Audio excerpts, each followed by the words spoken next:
You're listening to 5 Things with Lisa Birnbach. Hi, I'm Lisa Birnbach at home for our 100th podcast. Yes, 100. You know, when I began this podcast almost 2 years ago, I yearned for just a little uplift, just for me. All my adult life, I've been used to being the funny one, the person who cheers people up when they're blue or bummed out. I'm always the one you can count on to be the funny one, and especially during dark times. But now I don't want to celebrate. I feel this is a time to lament. I had expected the qualified candidate for president to win the election in 2016. And everyone did. I mean, it wasn't just me. When Trump won, it was the biggest shock. I couldn't believe voters took him seriously. It seemed like a practical joke that everyone was in on but us. Even Trump didn't expect to win, honestly. So for a while, we whined that privileged white whine. Oh, it'll be awful. Or he's not that interested in government. Maybe he'll ignore his responsibilities and we'll be okay. Remember, he was a New Yorker. We were used to him and his bluster. And at the end of the day, was a Planned Parenthood supporter and probably user and a New Yorker.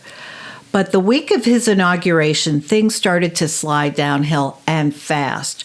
The people, white men of a certain age he named to his cabinet, and yes, Betsy DeVos, and yes, Ben Carson, were not only grossly unqualified for their positions, they were people who seemed to be in favor of undoing whatever their department's mandate was. I mean, Rick Perry wanted to close down the Department of Energy before he was named to run it.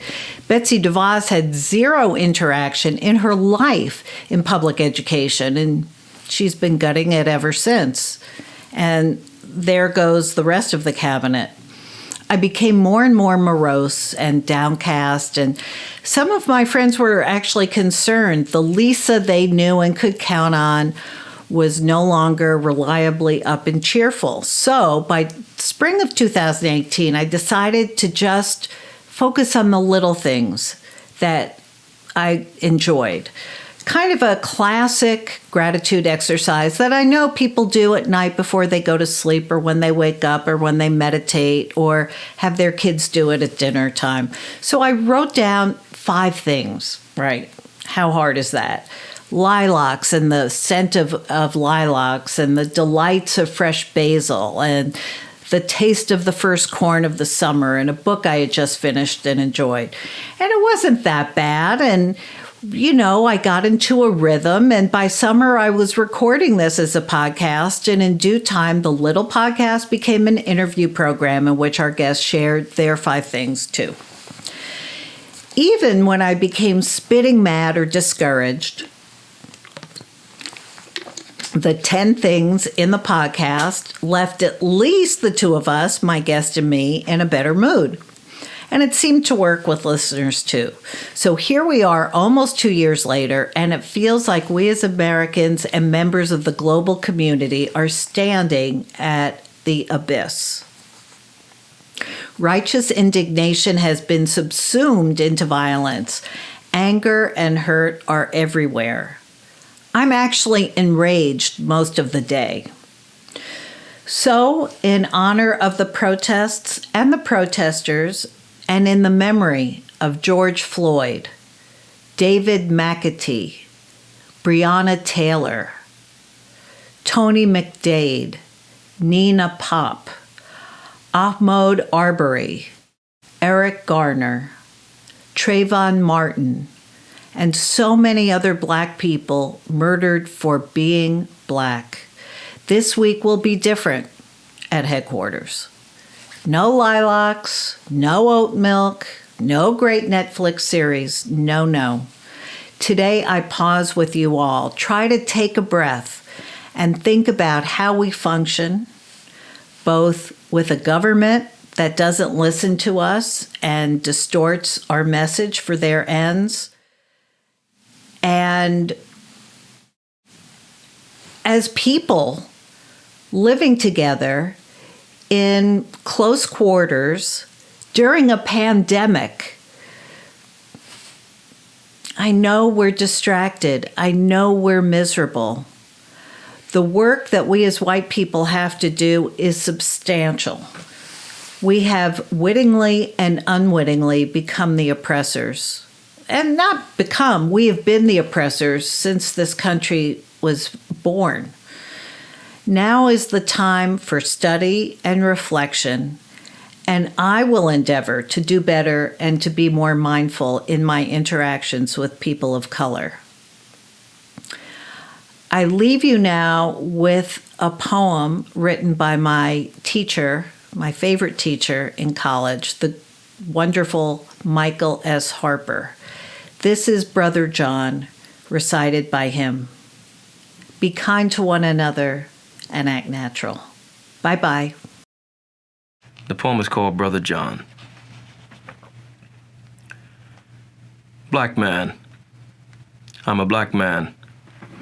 I'm black. I am a black man. Black. I'm a black man. I'm a black man. I'm a man. Black. I am.